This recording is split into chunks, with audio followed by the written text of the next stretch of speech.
and thank you all for being here. Can you imagine identifying an issue that you're going to look at for the next 3 to 6 years? How do you identify something that you will look at for 3 to 6 years? That's what PhD and research students do all the time. And we have to commend Rajas for the journey that she has actually started. And one thing about this process, actually it's a very lonely process.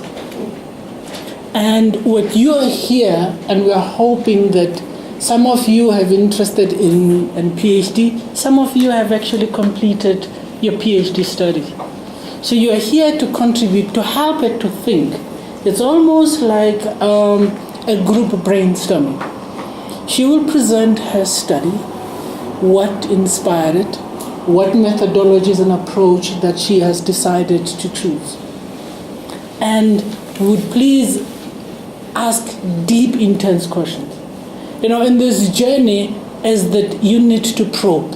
The word that we keep on using is that you need to probe. You need to get deep into things. When it's like, when kids ask questions, why? You need to ask the question, why, until you have found why things are the way they are. So today, welcome, Rajas. If you maybe can start with the issue. What is this problem that you're trying to probe for your study? And then later on, maybe just expand on the background, the issue, who are you? But I'd like you to start with this problem that you're trying to probe. What is this problem and why are you probing it? Thank you. So, I deal specifically with human resources and transformation within my organization, and dealing with the process of transformation specifically I found that constantly I hit brick walls.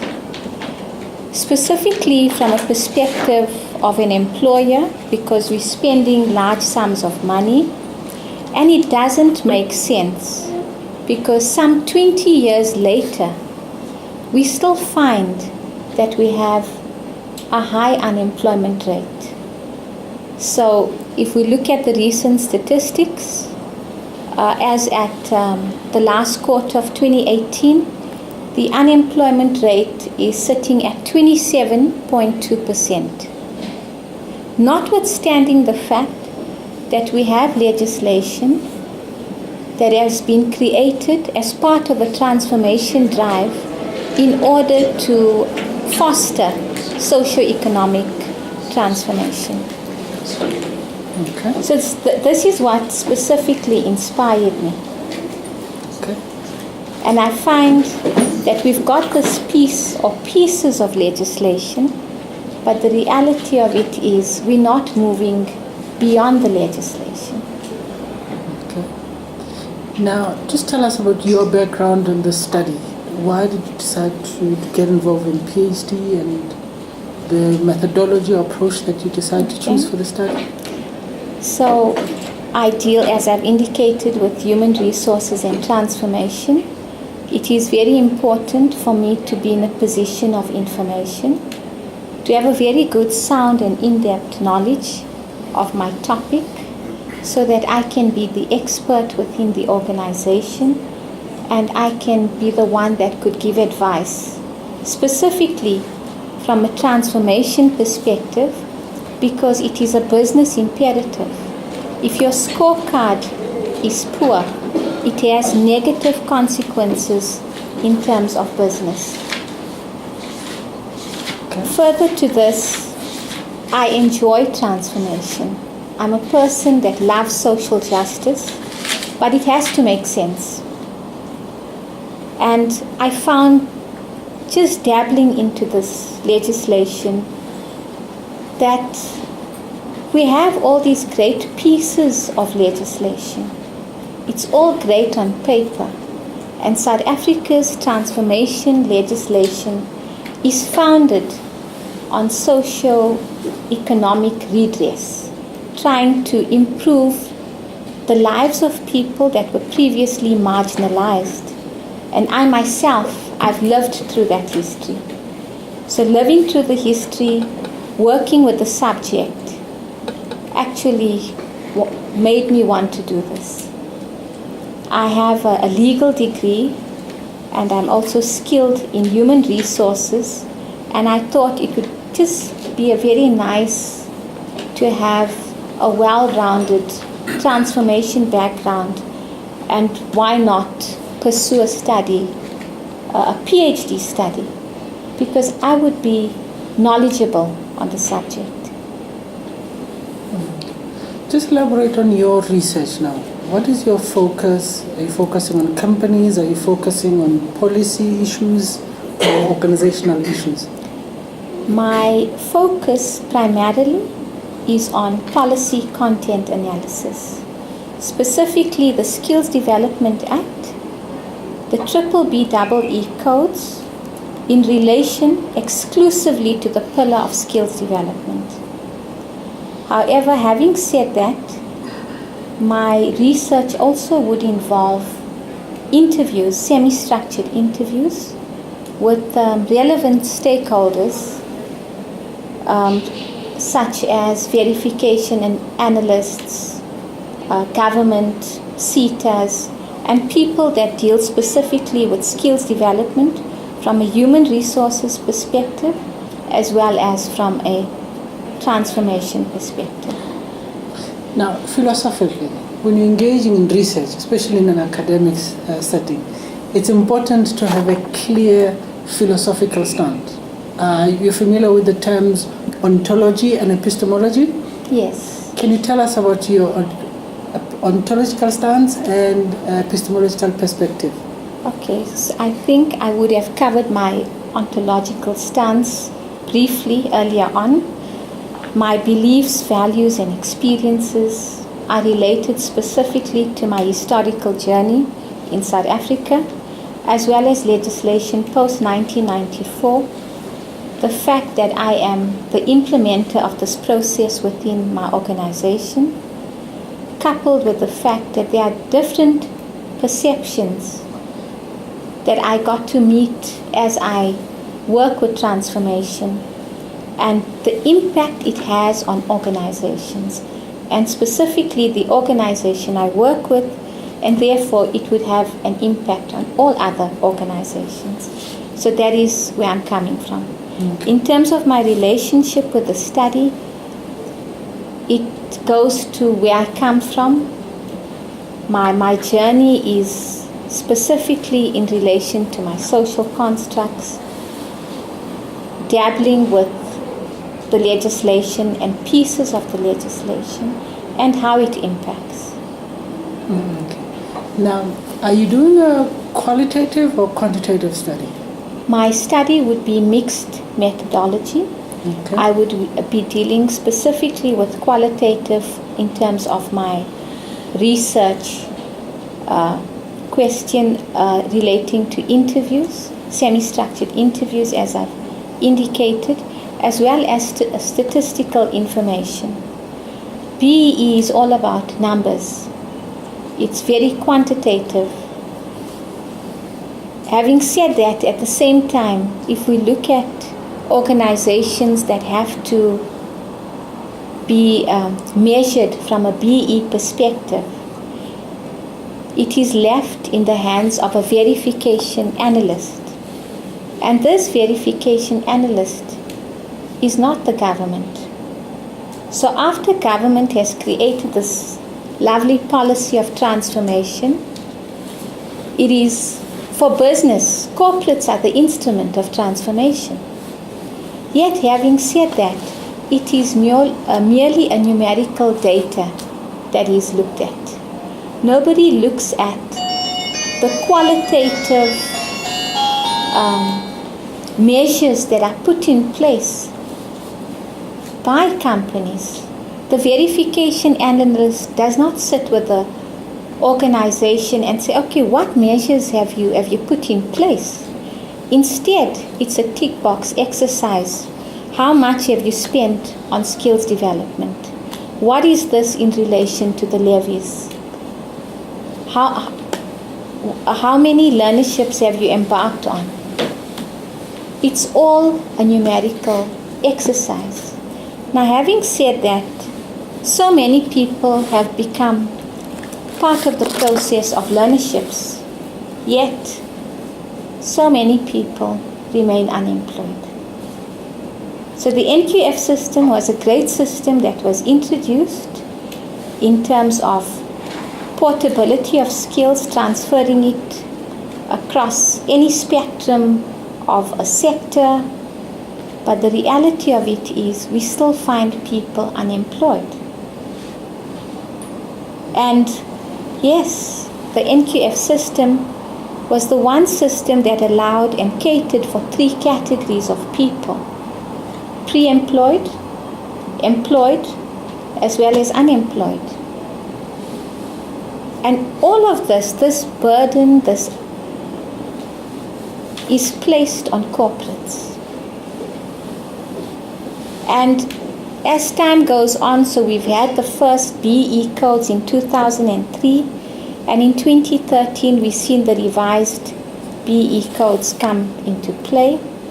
But the reality of it is, it's just placed a further financial burden on corporates, notwithstanding the financial position of the organization. So irrespective of whether you are profitable or not, you are forced to spend money on skills development in order to ensure that you meet certain numerical targets. In addition to this, to me, we find that in terms of the amended BE codes, skills development is a priority element, which means that if companies do not meet the sub-minimum of 40%, they would be downgraded in terms of a BE level. Now tell us about your study in terms of the literature review. What have you unearthed so far in terms of issues related to your topic or your research problem in the literature? What does the literature say about the problem that you're probing? So the literature indicates, and this is a very important aspect of the study, that our BE codes originate from Malaysia. And the only difference being, so I just want to give you some background into Malaysia. So similar to South Africa, Malaysia had a situation that they were also under colonial rule. They gained their independence in 1957, and subsequently the Bumiputra, or the indigenous Malaysian people, who were majority of the population, found themselves dabbling primarily with agriculture in the rural areas. And therefore, other Malaysians, such as Indian, Chinese, and foreigners, they were involved in the more business economy. And as a result of this, over a period of time, the indigenous Bumiputra people were excluded from the business economy. But what Malaysia did was they introduced a new economic policy. And unlike South Africa, it was not based on race, but it was based on poverty alleviation and economic transformation, hence the term new economic policy. At that point in time, the poverty levels in Malaysia in 1972 were 50%. And over a period of 20 years, it went down to 6.7%. So that in itself is indicative of the fact that it's great to adopt policies from other parts of the world, but it is important that we must remember what parts of the policy we are discarding. And if we're going to substitute it, it needs to be very relevant to our social circumstances. human resources played a critical role in the Malaysian new economic policy and their transformation process, purely because of the fact that they looked at preferential recruitment policy. So what they did was they said that all corporates up until 2020 have to have 30% of their headcount as being indigenous Bumiputra individuals.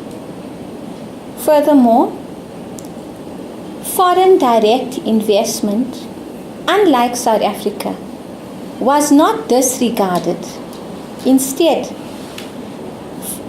30% of ownership could lie in the hands of foreign direct investment. Now, in the South African scenario, even though my study does not go into the elements of ownership, but within South Africa, we have a situation of equity equivalents, which are in the BEE codes, which says that any international company wanting to invest in South Africa, they need to demonstrate that in terms of the ratio of ownership, it is similar to what they adopt internationally. Alternatively, they need to embark on a journey of equity equivalence, which must be approved prior with the Department of Trade and Industry in terms of skills development and other journeys, which means that they also need to spend a lot more on skills development. Now, something like this is not going to attract foreign investment, but it's actually going to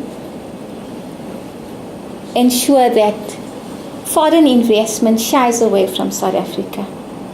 But within Malaysia, they've adopted the system whereby it allowed for direct foreign investment. Now, you've indicated the case of Malaysia Yes. from the literature. What have you also unearthed from the literature so far regarding how other countries have tackled the issues of skills development? Because I sense your studies about skills development countrywide. How does a country develop the level of skills? What else have you found in other countries, how they dealt with skills development issues?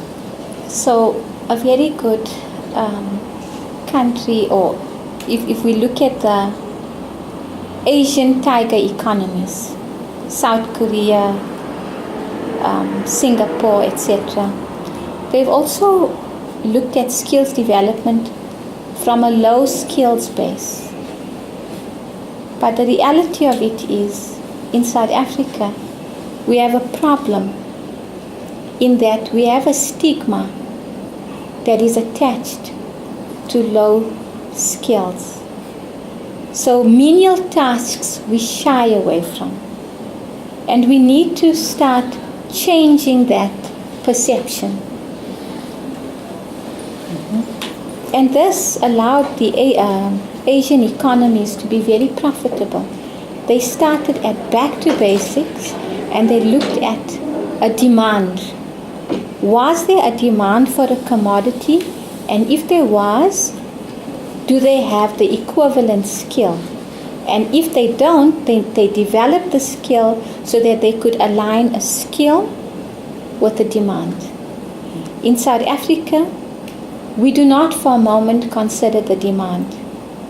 There is no institution or body like Malaysia had, which looks specifically at demands and then fosters investments directly into that specific sector.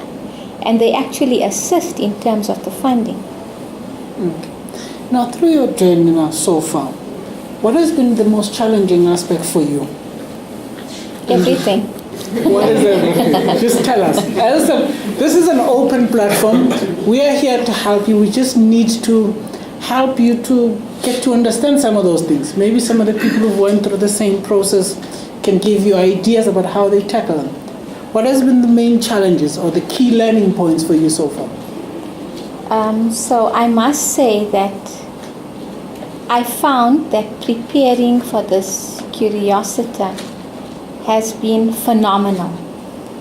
And if there can be a recommendation to the Institute, I believe that going forward, maybe after the first 12 months, once a PhD student has completed their literature review, I think you need to make it compulsory that they present at the Curiosita. And I'll tell you why.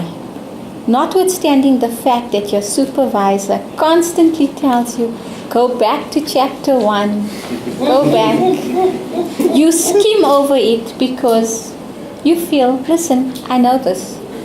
But the reality of it is, in doing that, I've realized so much how my subject has evolved and changed from where it was 2 years ago to where I'm at, and the changes I would need to make. So I think this is a very important, I'm actually grateful for this opportunity because it allowed me to backtrack, to think about what I've done, what are the gaps, and also to fine-tune my study.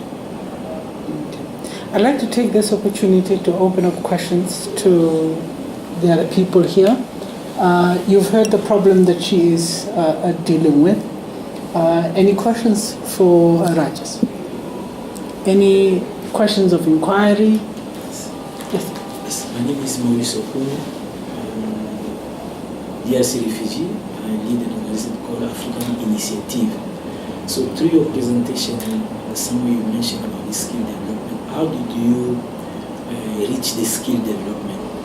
Because when you talk about the skill development, I see like we live in South Africa, a country in a broader way, considering people who live in the rural area. Did you agree that this will need like a free education where everybody can have access to? Sorry, Maurice, can you maybe just up your volume a little? Yes, in your program, did you agree with a subject like free education where people of different backgrounds can have the access to go like to the studying like university and so on? Because for me that may be also a problem. Some of the case you find that there are some people who are very creative, but some way somehow did not get that opportunity to go to develop their skills. I don't know if everyone heard the issue. You get most of it. I think the issue is that it's Maurice. Maurice, yes. Maurice is asking is that in her program, and that's how I put it, how did she found people dealt with issues of free education? He said that sometimes there's people in rural areas who don't have access to opportunities. How will her study address issues of free education, especially in rural areas? Did I summarize it very well, sis? Okay. Okay, so I'm glad you've actually asked me that question because in my literature review, I stumbled across an author called Espinoza, and he looked at the equity equality model. And it's very important specifically because the South African transformation or transformative legislation pertaining to skills development was aimed to address racial issues and lack of access and lack of opportunities. But the reality of it is we often use the words equity and equality synonymously, yet they mean different things. So if I may just add that equality relates to sameness and equity relates to social justice and means that are used to achieve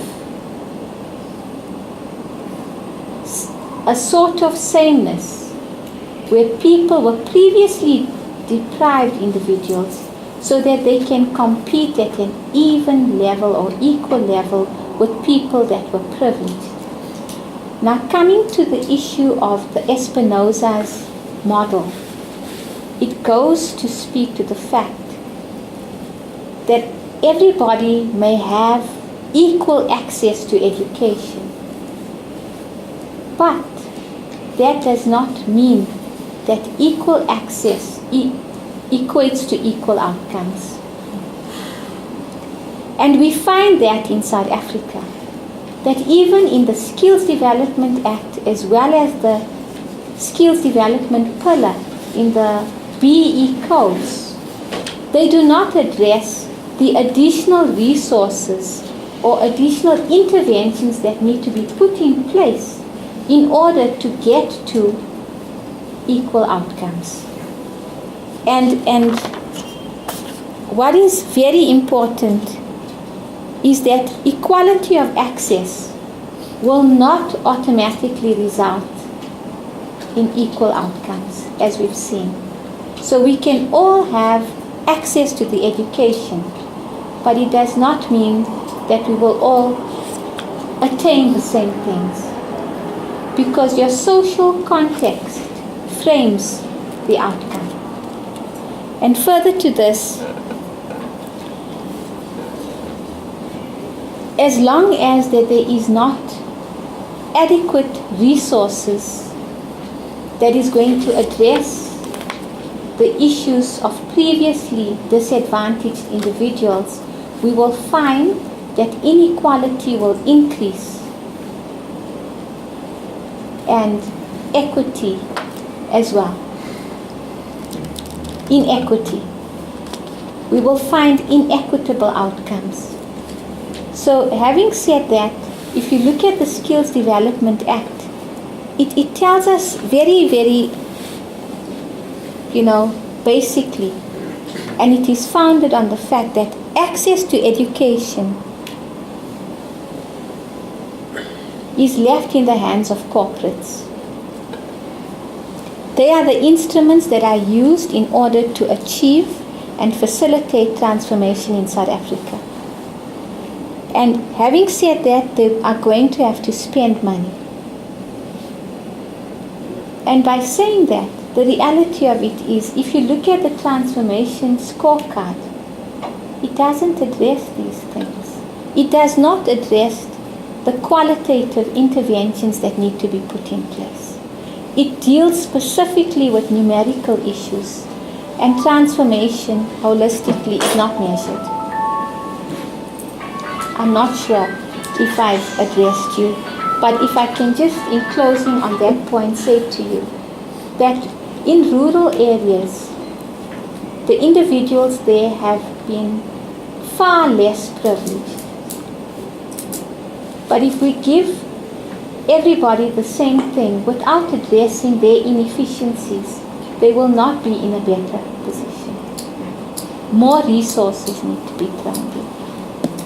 Okay. Jimmy, I would like to ask, can you just articulate for me what is the aim of your study? So, in terms of... Just clear, what is the aim of the study is to? To establish a conceptual framework that will address the issues of employment, unemployment, and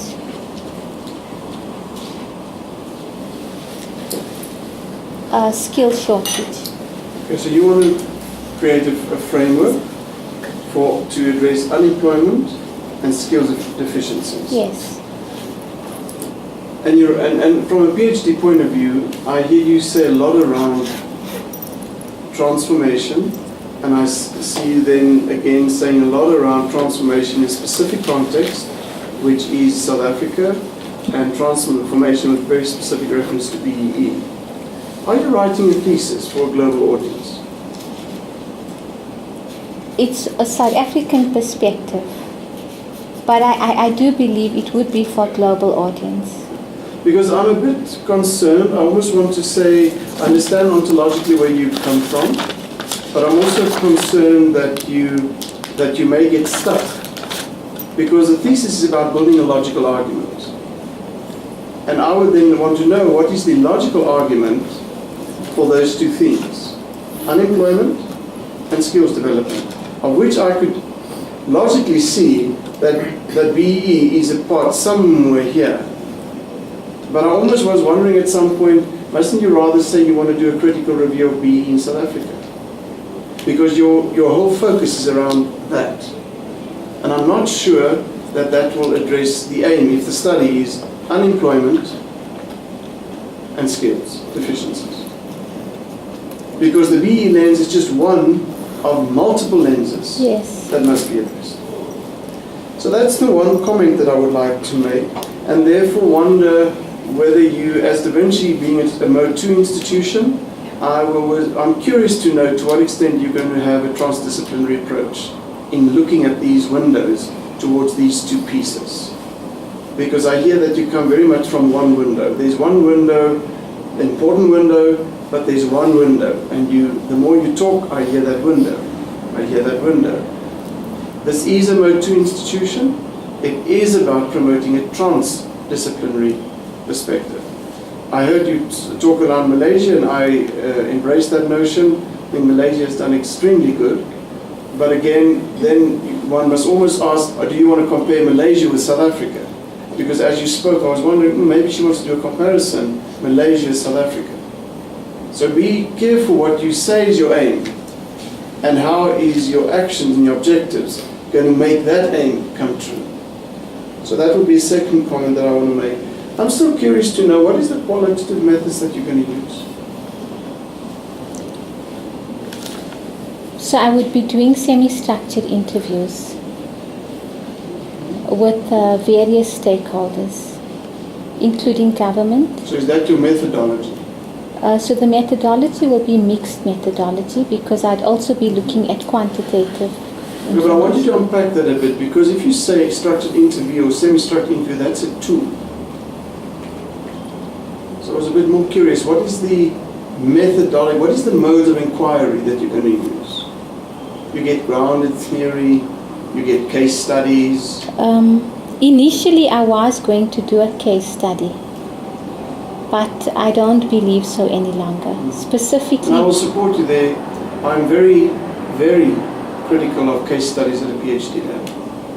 It's good for a master's, but I don't think case studies at a PhD level is very good. So I would like you to be more clear on what are the modes of inquiry that you're going to use, because you refer to the quantitative, qualitative, and then you go to tools. And I'm not sure whether your modes of inquiry are really well articulated yet. Because that's what will anchor the study. So it must be more than tools that you're going to use. So I think I would like you to look a little bit about that. And then I was wondering about just an idea. Are you able to deconstruct this idea? yes, I would be able to. But do you think you've got an intent or a need to deconstruct it? I think it would be necessary. Okay. And if that's a need that you want to consider that, then I suggest you and your supervisor really think about it, because unfortunately in South Africa, BE has become a verification thing. There's really very little transformatory about BE. And I'm always worried that you may get trapped by that. Because you're already trapped in my mind, because you say you want to do a mixed method because all the data is verifiable. So it almost lures you in to go the verification quantitative route. And I'm just wondering whether that will break the mold of what BE is and of what it has not served the purpose that it was intended. Okay, so those are just a few comments. And just a last comment, sorry, to me. I find it interesting that you talk about yourself as an expert. No, Well, you made the note but I would want to be. that you're an expert in the field. But if you do this kind of study, and in a Mode 2 context, you actually don't want to be an expert of nothing. You just have a voice. But you don't need to be an expert of transformation or legal, you know the legal discipline. those things can all hold you back to a very mode 1-ish state. Break that mold. Break it.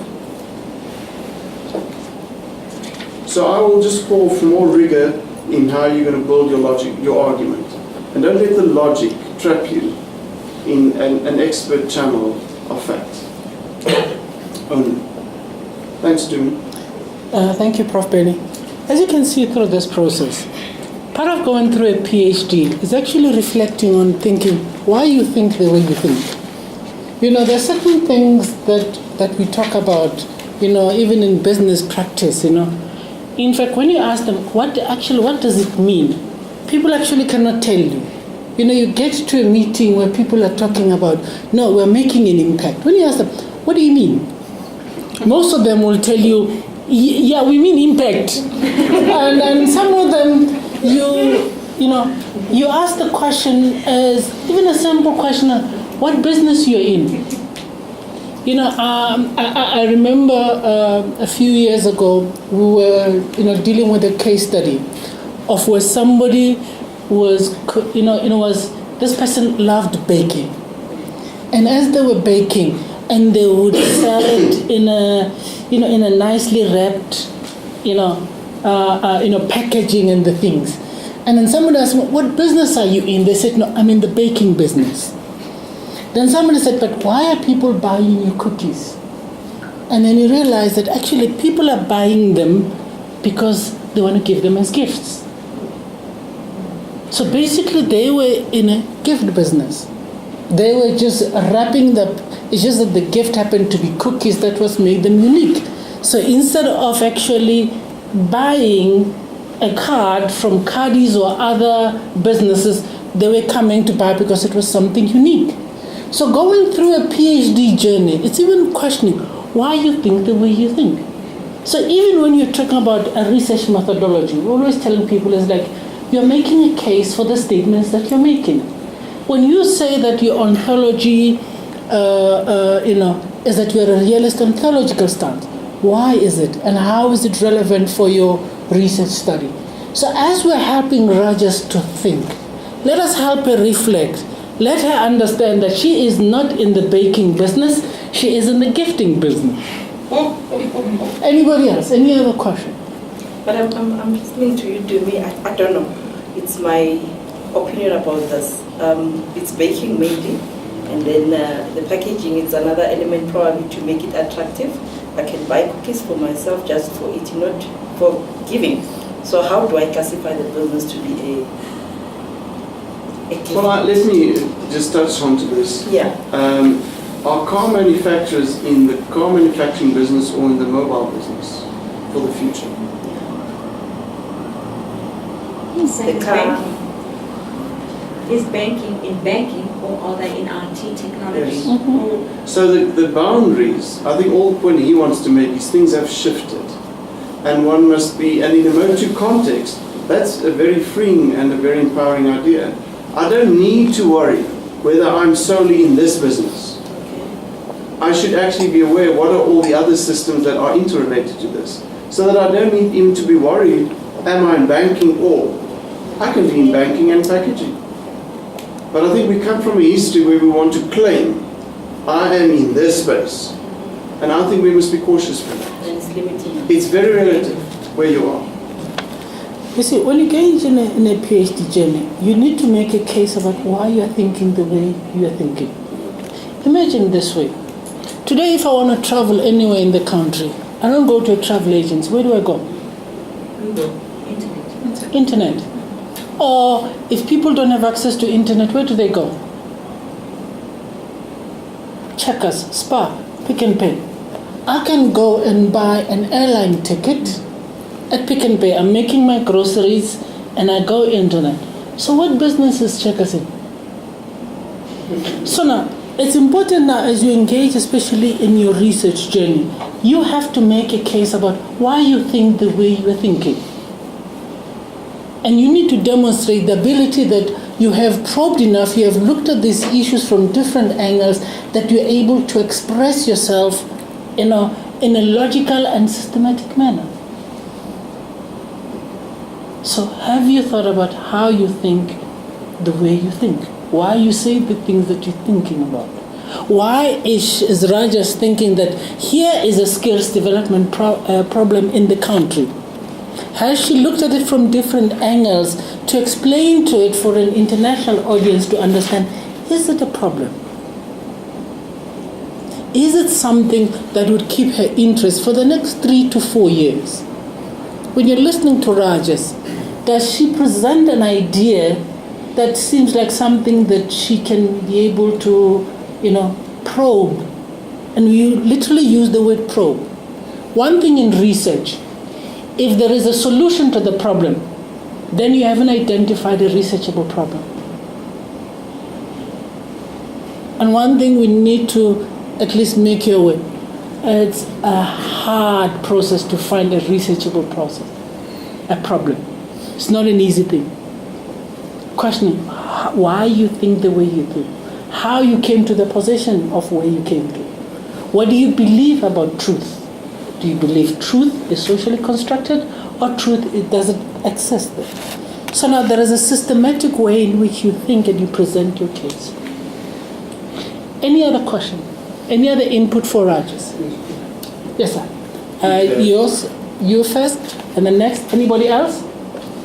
And then Brian. Okay. My name is David Numalo.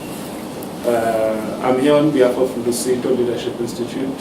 So they've asked me to sit in today. So what's interesting about your argument, firstly, is your explanation of the ecology of how the whole system works and how it's linked up, and how some of the methods and systems are borrowed from international countries, organizations.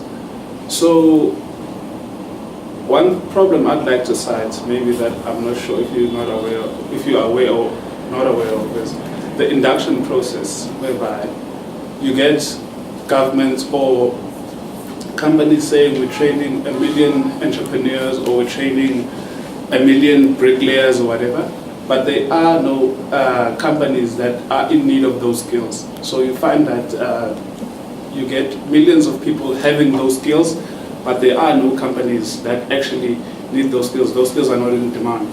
So I think your research would be very helpful in terms of helping government and other SOEs identify the type of skills that are needed and where should they, what sectors of the economy should those skills be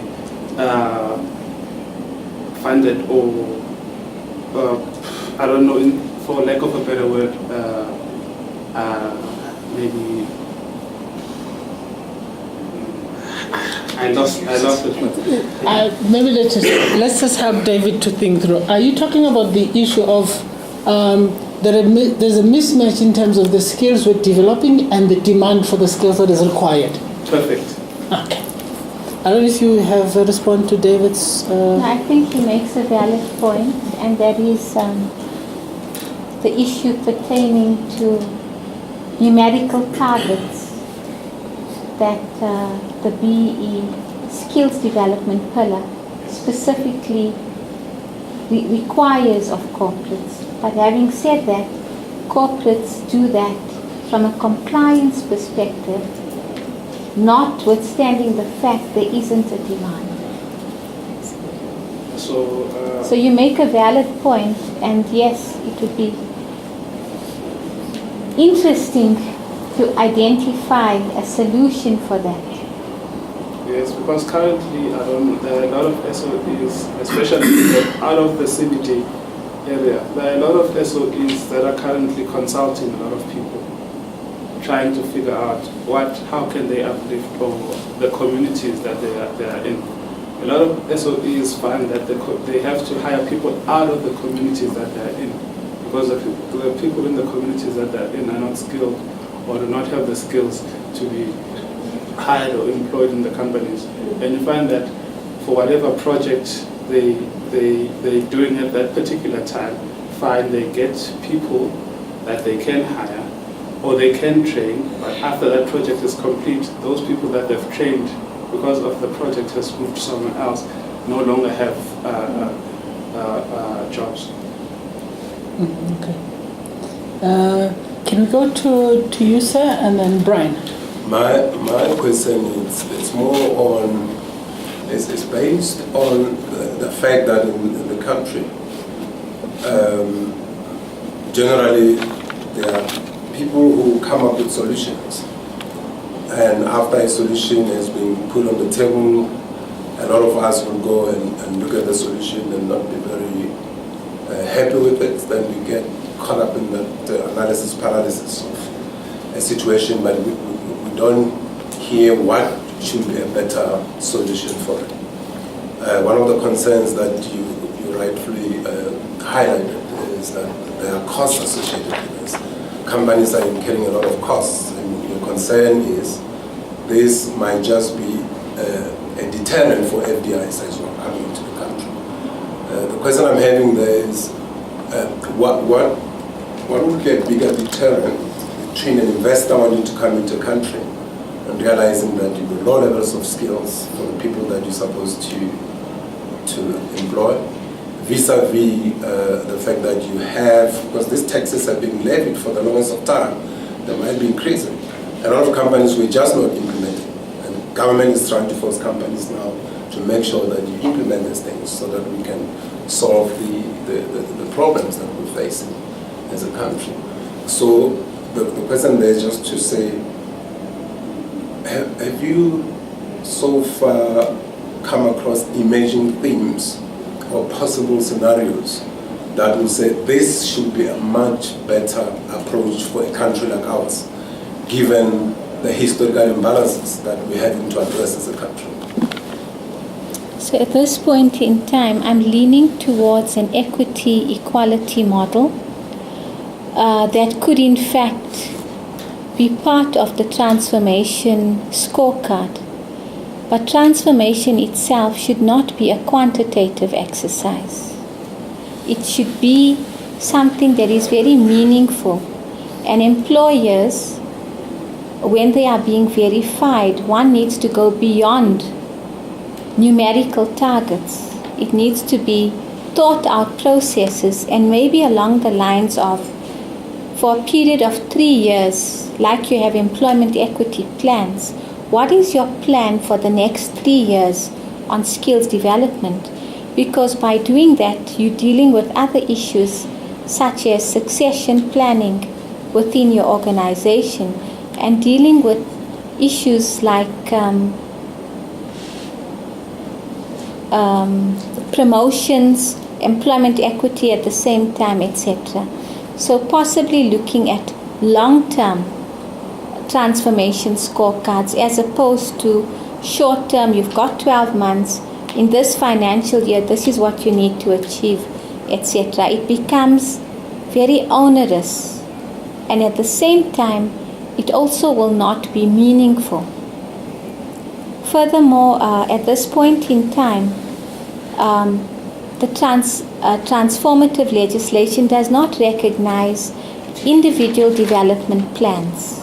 So if I have a structured program with an employee over a period of 3 years, where they're going to be doing specific courses coupled with mentorship, it's not recognized unless it's a learnership. So this then makes it very difficult for employers, especially when your aim is to grow your organization and to have meaningful skills development. As you were speaking at the start, the difference between the quantitative measure of BEE, there's a quote, and the source of which unfortunately I can't remember, with Ronell here, I'm always reluctant to give information without proper reference. But the quote is, if the objective is the metric, then the metric is wrong. And I think that's what you're saying, is that in BEE, the objective has become the metric. Will you, as your research unfolds, be able to develop a new metric which will probably be more quantitatively based? Yes, I'm hoping so. Specifically on one element, skills development. to me, I want to ask another question. Yeah. What is your conceptual framework for your study?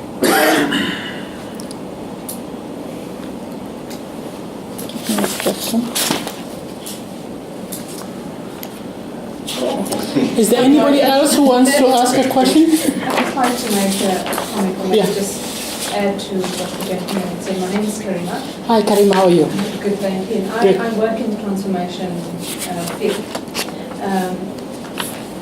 And it's very interesting. My mind is racing with so many things. But I think you talk about BEP and skills development as one sort of leg in addressing skills. At the same time, long before BEP had come about, we had the Skills Development Act, which is the primary source of addressing skills development. And obviously, within the various sectors, companies have to look at priority skills within those sectors. What are the critical skills that need to be addressed within that sector?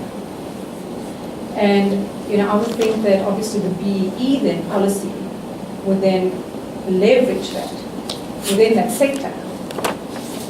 So when we're talking about the quantitative, I would argue the view that there are qualitative measures. And I think it is also about perception, this is my view. Is it at implementation level that the qualitative measures are not being put in place? Or is this being driven by the policy? Because the policy is very clear on substance takes precedence over legal form. So I just throw that out because I think at the same time, companies are required to address and define what those critical skills are. And I fully agree with you. I think at this point in time, these companies are scrambling around because one, they've got to meet skills development targets. Now, before they can grapple with the skills development and the learning program matrix, the YES initiative is now coming into play. And they have a 12-month period in which to implement all of these things because it's their license to operate. And every financial... Absolutely. And so, again, I'm just saying, But that's why this is critical that you're asking, and that's why I'm worried about where a study like this can go or cannot go, with a focus on the quantitative side. Yeah. I really don't think BE is, in many respects, is anything about transformation. It's about targets. Yeah. And that's my worry. And I want to ask, as Da Vinci, how are we going to deconstruct with the candidate who wants to make the effort to spend time and energy on it, to deconstruct that understanding? Yeah. And hence my comment when I'm asking, what is your conceptual frame? Because conceptually, the BEE policy system is a coordinated management system. There's somebody, a small cohort, a grouping of people that says, we would look in the glass ball and we can see what is the right things to do. And so they've not been right. We've changed this for the third time. Not because we've got a better one now, we're just changing it. Because this architecture didn't hold to what it should have delivered. And then we build on another pillar and another pillar. Well, eventually this whole thing can collapse on us. And unfortunately, it is rather collapsing than working. So if we look at this from a coordinated point of view, which may not be the intent, but there's some tenets in your argument around that, I will be concerned about it. Because we will get the answers to things that we already actually know. But I wonder what will happen if you work cooperatively with it. To your point, Ernest, we are not looking at skills development and at BEE from a cooperative point of view. It's somebody who makes a policy, and then it becomes law, and you will all do it. Well, I'll be honest with you, I don't think companies care a damn, to be quite honest with you. So the conceptual framework would be adopted from Espinoza's equality equity model. Specifically because in South Africa, the mere fact that we have access to education does not necessarily mean that the outcome is going to be equal. So that is going to be the framework of this study. But that will then, and that's okay, but you will then have to anchor your argument on that, which is a different kettle of fish. Because then, as an examiner, I will hold you to that argument. So that's okay, but you must hold to it. Okay? Yeah. Look, I think the issues that Rajas is dealing with, they're very, very complex. You know, when you look at BEE and even skills development, in 1999, the South African government adopted what is called the Skills Development Act and Skills Development Levies Act. What that means is that on an annual basis, you need to take 1% of your payroll, pay it to SARS, and then SARS pays the SETAs. So that money is meant to develop the skills within companies. Now, we are almost, 20 years later for the Skills Development Act. However, the level of skills in the country, they're still questionable depending on what angle you're looking at them from. Then we have got the famous broad-based black economic empowerment. That started actually in 2007. That is almost 8 years later to the Skills Development Act. The Skills Development Act was driven by the Department of Labor. BEE is driven by the Department of Trade and Industry. So now you have also now the complexity of multiple government departments pushing companies to comply. So this actually makes the issue more intricate and complex, and that she needs to unearth in her study. Now, there is another issue that I'd like you to consider. You know, when you start a PhD program at Vinci, we then, like symbolically, when you come in, we tell people to say, can you take out your corporate and social hat and put on the academic hat? We do that actually symbolically, but actually there is a big transformation that you need to go through. How to think like a business scientist. How have you found the journey of transforming from thinking business practice to thinking like a business science? You know, in business, we have this thing of saying that if you identify a problem, implement it immediately. You know, in the classes we use a quotation that is attributed to Albert Einstein, which says that apparently he said that if he had an hour to solve the world's problem, he will spend 55 minutes probing and then 5 minutes implementing. And that symbolically indicates the thinking, the transformation that we want people to think. So how have you found this journey of balancing thinking like a professional and thinking in academic terms? Difficult. Tell us about it. It's been really a tough journey. Ronald has been very patient with me. We've been changing chapters all the time, you know. Every time I research, read, something changes. But the reality of it is I'm very passionate about the subject, and nothing is going to deter me. Not even these difficult questions. In fact, I'm going back home and I'm going to burn that midnight candle. Yeah. But to be honest with you, I think it's been difficult, balancing between work and studies. It's really difficult. But one just needs to press on. Okay. I just wanted to bring together a couple of the topics that have already been spoken about. And one is the law and the intent of the law. So those are two we know that the triple BEE and skills development, the intent is to create employment for the unemployable people, whatever the case may be. So we know the intent is good. And we also know that the SETAs were developed, and every year they do research on those scarce and critical skills. Industry, scarce and critical skills.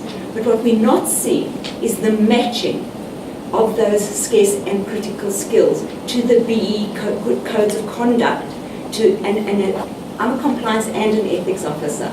So I'm trying to match those two concepts together to say, well, how do we match and enable, and I like what you said about having a longer transformational term to enable the growth of a person within an organization and looking at those statistics rather than having a short-term 12-month every year report. But another thing I wanted to add in addition is that you spoke about all the government bodies.